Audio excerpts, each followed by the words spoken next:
Welcome now जो हमारा next topic है वो है फ्रॉम द स्केलेटल मसल जो डिसऑर्डर्स है। आपका जो टॉपिक है ना मस्क्यूलोस्केलेटल सिस्टम है, उसमें से स्केलेटल वाला मैंने आपको सारा पढ़ा दिया। अब जो मसल्स वाला टॉपिक है ना, उसमें से हम दो टॉपिक्स पढ़ेंगे। उसमें से एक है मायस्थेनिया ग्रेविस और दूसरा है आपकी जो मस्कुलर डिस्ट्रॉफीज़ हैं वो हम पढ़ेंगे।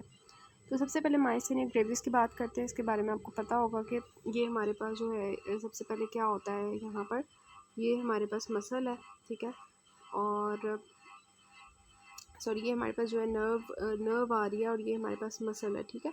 इसके ऊपर ये हमारे पास रिसेप्टर्स लगे होते हैं एसिटाइलकोलिन के, और होता क्या है कि ये जो ऑटो एंटीबॉडीज़ बन जाती हैं एसिटाइलकोलिन रिसेप्टर्स के अगेंस्ट।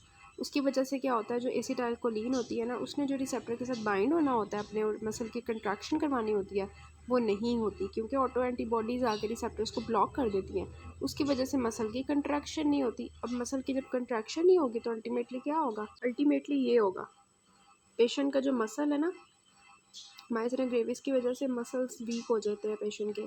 और होता क्या है कि ये जो इसका टोसिस हो जाती है पेशेंट को, इसकी ये जो लिप्स होते हैं ऐसे ड्रूप कर जाते हैं नीचे की तरफ। जैसे ये आपको एक और पेशेंट नज़र आ रहा है, यहाँ पे इसकी टोसिस हुई हुई है आंख, और ये drooping of corner of mouth हुआ है। क्यों? क्योंकि हमारे पास जो नॉर्मल न्यूरोमस्कुलर कंडक्शन है वो पेशेंट के अंदर नहीं हो रही। आपका छोटा सा टॉपिक है myasthenia gravis autoimmune disease होती है, जिसमें ऑटो एंटीबॉडीज़ बन जाती हैं, और हमारे पास अल्टीमेटली क्या होता है, वहाँ पर मसल वीकनेस हो जाती है, न्यूरोमस्कुलर इंजंक्शन खराब हो जाता है। क्यों? क्योंकि एसिटाइलकोलिन रिसेप्टर्स पे आके क्या होता है, ऑटो एंटीबॉडीज़ आके अटैच हो जाती है, ठीक है। और इसके अलावा बता रहे हैं कि ज़्यादातर जो है इसका ऑनसेट जो है 50 ईयर्स से पहले हो जाता है, और फीमेल्स में ये ज़्यादा कॉमन होता है, जिनमें पहले से जो है ना थाइमस की कोई एब्नॉर्मेलिटी होती है, उनके अंदर ऐसे हो जाता है, ऑटो इम्यूनिटी स्टार्ट हो जाती है। उसके बाद इन्होंने ये बताया हुआ है कि टोसिस होती है ऐसे पेशेंट्स में, और डिप्लोपिया होता है, और एक्स्ट्राओक्युलर मसल्स की वीकनेस वगैरह होने की वजह से पेशेंट को ये मैनिफेस्टेशंस आती हैं, और अल्टीमेटली उसकी जो है बाकी मसल्स भी जो है वो वीकन होना शुरू हो जाते हैं, ठीक है। और इसके अलावा बता रहे हैं कि हम इसकी ट्रीटमेंट कैसे करते हैं। हम पेशेंट का थाइमस रिमूव कर देते हैं अगर थाइमस में कोई प्रॉब्लम है, ताकि ऑटो इम्यूनिटी ख़त्म हो जाए पेशेंट की। और कोलिनेस्टेरेज इनहिबिटर्स देते हैं ताकि हमारा जो एसिटाइलकोलिन है वो अपने रिसेप्टर्स के साथ जाके बाइंड करे और काम करे अपना। इम्यूनोसप्रेशन वगैरह करवाते हैं, प्लाज्माफेरेसिस वगैरह करवाते हैं। तो इस तरह से हम पेशेंट को ट्रीट कर देते हैं। इसकी जो डायग्नोसिस हम करते हैं वो हम देखते हैं एंटी एसिटाइलकोलिन एंटीबॉडीज़, उससे हमारा ये डायग्नोज हो जाता है मायस्थेनिया ग्रेविस। तो ये जस्ट छोटा सा इसका टॉपिक था। नेक्स्ट हम करते हैं। नेक्स्ट आपका ये टॉपिक है Duchenne and baker muscle dystrophy. इसमें होता क्या है कि ये एक्चुअली हमारी जो है ना जेनेटिक एबनॉर्मेलिटी होती है, एक्स लिंक म्यूटेशन आती है इसमें। और एक्स लिंक म्यूटेशन से पता चल रहा है आपको कि ये ज़्यादातर जो मेल्स होंगे उनके अंदर कॉमन होगी। और इसके अंदर क्या होती है, हमारे पास स्ट्रक्चरल प्रोटीन एक होती है डिस्ट्रोफिन प्रोटीन, उसके अंदर एबनॉर्मेलिटी आ जाती है, ठीक है। अब उसकी वजह से क्या होता है कि हमारे मसल्स की डिस्ट्रॉफी स्टार्ट हो जाती है, और मसल्स की जब डिस्ट्रॉफी स्टार्ट हो जाती है तो ये पेशेंट जो होते हैं ये व्हील चेयर बाउंड हो जाते हैं। और इसमें से आपने याद रखना है, अगर पूछा जाए कि ड्यूशेन और बेकर में से सबसे ज़्यादा जो सीवियर डिजीज़ होती है और कॉमन डिजीज़ होती है वो कौन सी होती है, तो आपने याद रखनी है कि उसमें ड्यूशेन जो होती है वो ज़्यादा फैटल होती है और ज़्यादा ख़तरनाक होती है। फिर हम कर लेते हैं इसकी मॉर्फोलॉजी के बारे में बात कर लेते हैं। इसमें दरअसल आपकी बुक में ना ये 3 फिगर्स दी हुई हैं, इसमें से आपने इसकी मॉर्फोलॉजी करनी होती है। वो ये क्या होती है कि सबसे पहले तो मैं आपको ये बताऊं कि ये हमारे पास इन्होंने ना डिस्टिंग्विश फीचर दिया हुआ है। एक ये जो हमारे पास दो दो भाई थे, एक, ठीक है, दो भाई थे, उनके इन्होंने जो है ना लिया हुआ है। दोनों भाइयों को जो है ना सेम मतलब था ड्यूशेन, मतलब उनको ये मस्कुलर डिस्ट्रॉफी थी, ठीक है। ये 3 साल का भाई है, ठीक है, और उसका जो बड़ा भाई है वो 9 साल का है। अब देखें इसके अंदर हमें चेंजेस देखनी है। 3 साल वाला जो बच्चा है और उसका जो भाई 9 साल का है, उसमें हमने चेंजेस देखनी है क्या क्या आ रही हैं। तो इसी से आपको पता चल जाएगा। सबसे पहले ये देखें कि ये जो आपको ये वाला एरिया नज़र आ रहा है ना, ये वाला, ठीक है, इसमें हम देखेंगे ये सारे आपको मायोफाइबर्स नज़र आ रहे हैं। जो मसल के अंदर मायोफाइबर्स होते हैं ये आपको नज़र आ रहे हैं, और ये आपको बेजोफिलिक नज़र आ रहे हैं, ठीक है। मतलब ये कि जब हमारे पास मसल्स जो होते हैं वो जब डिस्ट्रॉय होते हैं ना, ठीक है, उसकी वजह से क्या होता है, मसल्स की डिस्ट्रॉफी की वजह से क्या होता है कि हमारे पास जो है ना मायोफाइबर्स रीजनरेट करना शुरू कर देते हैं। जब वो रीजनरेट करते हैं ना तो वो बेजोफिलिक अपीयरेंस देते हैं। तो मैंने यहाँ पे लिखा हुआ है, यहाँ पे देखिए मैंने लिखा हुआ है कि बेजोफिलिक रीजनरेटिंग मायोफाइबर्स जो रीजनरेट कर रहे हैं वो आपको बेजोफिलिक अपीयरेंस दे रहे हैं, ठीक है। इसके अलावा जो दूसरी बात होती है वो ये कि जो हमारे पास मसल्स के दरमियान वाला रीजन होता है वहाँ पे आपको कनेक्टिव टिश्यू नज़र आता है। ये देखिए, ये सारे बेजोफिलिक ऐसे ऐसे हमारे पास मसल्स हैं, मायोफाइबर्स हैं, ठीक है। और उनके दरमियान में हमारे पास क्या है, उनके दरमियान में हमारे पास ऐसे ऐसे फाइबर्स हैं, कनेक्टिव टिश्यू है, ठीक है। और ये जो हमारे पास है, इसके अलावा आपको थोड़ी बहुत जो है ना फाइब्रोसिस मिलती है, एंडोमाइसियल फाइब्रोसिस मिलती है, ठीक है। ये हो गया हमारे पास। उसके बाद उन्होंने दिखाया हुआ है, ये थोड़ा सा स्टेन किया हुआ है, दूसरे ये जो आपके पास दूसरा नज़र आ रहा है इसमें थोड़ी सी स्टेनिंग की हुई है। अब स्टेनिंग में जो आपने चीज़ नोट करनी है ना, वो ये नोट करनी है कि जो नॉर्मली हमारे पास नॉर्मल ये होता है, नॉर्मल जो हमारे मायोफाइबर्स होते हैं ना उनके दरमियान में जब हम स्टेनिंग करते हैं ना, तो ये आपको ब्राउन ब्राउन ये नज़र आ रहा है ना, ये ब्राउन ब्राउन हमारे पास है, ये ब्राउन ब्राउन ये आपके पास शो करता है कि ये जो है ना डिस्ट्रोफिन है, ये डिस्ट्रोफिन प्रोटीन है, जिसकी वजह से ये ब्राउन ब्राउन स्टेनिंग होती है इसकी, ठीक है।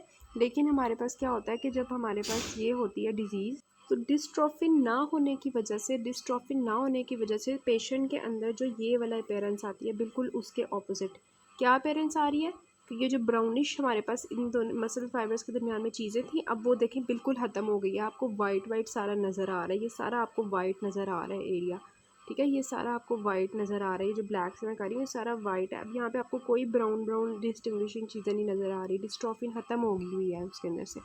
तो ये एक भाई हो गया। इसको जो 9 साल का भाई है ना, उसमें थोड़ी सी प्रोग्रेसिव डिजीज़ होगी, या प्रोग्रेसिव डिजीज़ ऐसे कि उसके अंदर आपको जो है ना ये फ़ैट सेल्स नज़र आना शुरू हो जाते हैं। जब डिज़ीज़ प्रोग्रेस करती है तो ज़्यादातर वहाँ पे फ़ैट हो जाती है, और जो मायोफाइबर्स का साइज़ होता है ना वो भी ज़्यादा हो जाता है। जैसे आपको नज़र आ रहा है, ये मायोफाइबर्स का साइज़ पहले से ज़्यादा हो गया। अब देखिए यहाँ पे छोटे छोटे हैं, ठीक है, यहाँ पे छोटे छोटे हैं, लेकिन यहाँ पे देखिए मायोफाइबर्स कितने बड़े बड़े हो गए हैं, ठीक है, ये बड़े बड़े हो गए हैं।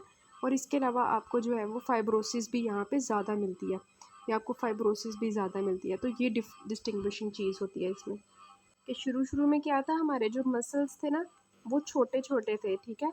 और उनके अंदर क्या था कि थोड़ी थोड़ी ये फाइब्रोसिस हुई हुई थी, ऐसे थोड़ी थोड़ी फाइब्रोसिस हुई, तो और जो मसल्स थे ना वो थोड़ी सी बेजोफिलिक रीजनरेशन हो रही थी उनकी, ठीक है। और इस तरह से हमें पेयर हो रहा था। और फिर उनके दरमियान में डिस्ट्रोफिन जब हमने स्टेन किया, तो उनके दरमियान में जो डिस्ट्रोफिन होती है मसल्स के दरमियान में, ये मसल्स हैं आपके, उनके दरमियान में ये डिस्ट्रोफिन होती है, वो ख़त्म हो गई होती है। तो उस वजह से वो जो ब्राउन लाइनिंग आती है स्टेनिंग में, वो भी शो नहीं होती। और जब हमारे पास डिज़ीज़ प्रोग्रेस करती है तो उसके अंदर 3 चीज़ें आपको नज़र आती हैं। 3 चीज़ें क्या, एक आपको फ़ैट नज़र आती है, ठीक है, दूसरी आपको फाइब्रोसिस नज़र आती है ज़्यादा, और तीसरा आपको फिर मसल्स, आपको जो है ना जो मायोफाइबर्स होते हैं वो बड़े बड़े साइज़ के नज़र आते हैं। तो इस तरह से पैथोजेनेसिस क्या होती है, पैथोजेनेसिस में वही होगा कि जीन के अंदर एबनॉर्मेलिटी आई और वो एक्स क्रोमोसोम के ऊपर जीन थी, उसकी वजह से डिस्ट्रोफिन प्रोटीन ख़राब होगी। डिस्ट्रोफिन नॉर्मली क्या कर रही होती है, ये हमारी जो है ना इसका बहुत इंपॉर्टेंट मैकेनिज़्म होता है। ये देखें, इस पिक्चर से आपको क्लियर होगा। सबसे पहले ये आपको पूरा एक मसल दिखाया हुआ है, ठीक है। उस मसल के अंदर आपके पास ये मसल फाइबर्स हैं। मसल फाइबर्स के अंदर जो है ना आपको पता है मसल्स की मेम्ब्रेन होती है, तो ये नीचे आपको जो है मसल की मेम्ब्रेन दिखाई हुई है, ठीक है, ये आपको मसल की मेम्ब्रेन दिखाई हुई है। इस मसल की मेम्ब्रेन में आप देखें कि आपको ये प्रोटीन्स नज़र आ रही हैं जो ऐसे क्रॉस कर रही हैं मेम्ब्रेन के ऊपर। इस प्रोटीन्स के साथ हमारे पास ये डिस्ट्रोफिन प्रोटीन अटैच होती है। ये क्या करती है, ये हमारी ग्लाइकोप्रोटीन्स के साथ डिस्ट्रोफिन प्रोटीन मिलती है, ठीक है। और अंदर आपको पता है पूरा एक मैकेनिज़्म चलता है, इंट्रासेलुलर सारा मैकेनिज़्म चलता है। उसकी वजह से क्या होता है कि हमारे मसल के अंदर जो है वो कैल्शियम का इंटेक होता है। कैल्शियम जो है वो ये सारे मैकेनिज़्म से क्या होता है अंदर आता है, ठीक है। अब डिस्ट्रोफिन प्रोटीन ख़राब होगी तो उसकी वजह से क्या होगा, अगर डिस्ट्रोफिन प्रोटीन नहीं होगी तो ये डिस्ट्रोफिन का प्रोटीन्स के साथ जो कॉम्प्लेक्स बन रहा था ये नहीं बनेगा। जब वो नहीं बनेगा तो उसकी वजह से क्या होगा कि वो जो कैल्शियम की इनटेक हो रही थी, नॉर्मल हमारे मसल की कंट्रैक्शन हो रही थी, वो नहीं होगी। अब मसल्स की जब कंट्रैक्शन नहीं होगी तो आप खुद सोचें, अगर हार्ट के मसल्स की कंट्रैक्शन नहीं होगी तो हार्ट की वजह से पेशेंट की डेथ हो जाएगी, हार्ट के वो एबनॉर्मलिटीज़ की वजह से, ठीक है। और अगर उसके लंग्स की मसल्स ख़राब हो जाएंगे इसकी वजह से, उनकी कंट्रैक्शन प्रॉपर नहीं होगी तो रेस्पिरेटरी की वजह, रेस्पिरेशन पैरालिसिस की वजह से मसल पेशेंट की डेथ हो जाएगी, ठीक है। तो इस तरह से मैनिफेस्टेशंस आएंगी। सो यही आपकी बुक पे लिखा हुआ है कि बाद में क्या होगा कि हमारे पास डिस्ट्रोफिन ग्लाइकोप्रोटीन कॉम्प्लेक्स जो बन रहा था वो नहीं प्रॉपर बनेगा, कंट्रैक्शन नहीं होगी, कैल्शियम क्योंकि अंदर नहीं आ रहा, उसकी वजह से क्या होगा कि कार्डियक मसल डिसफंक्शन भी होगा। और फर्दर हमारे पास क्या होता है कि हमारे पास ये आता है कि पेशेंट की मसल की वीकनेस हो जाती है, उसके पेल्विक गर्डल में सबसे ज़्यादा पहले पेल्विक गर्डल इन्वॉल्व होता है, फिर हमारे शोल्डर गर्डल इन्वॉल्व होता है। उसके बाद वो बता रहे हैं कि पहले पहले हाइपरट्रॉफी हो रही होती है, क्योंकि वो थोड़ी सी जब डैमेज होता है ना तो हमारे मसल्स हाइपरट्रॉफी होना शुरू हो जाते हैं। लेकिन बाद में क्या होता है, बाद में वही सारा जो हमने मॉर्फोलॉजी में देखा है कि वहाँ पे फैट और फाइब्रोसिस स्टार्ट हो जाती है। Ultimately heart failure, arrhythmia start हो जाते हैं। अगर ब्रेन इन्वॉल्व हो जाए तो उसकी वजह से कॉग्निटिव इम्पेयरमेंट भी हो सकती है।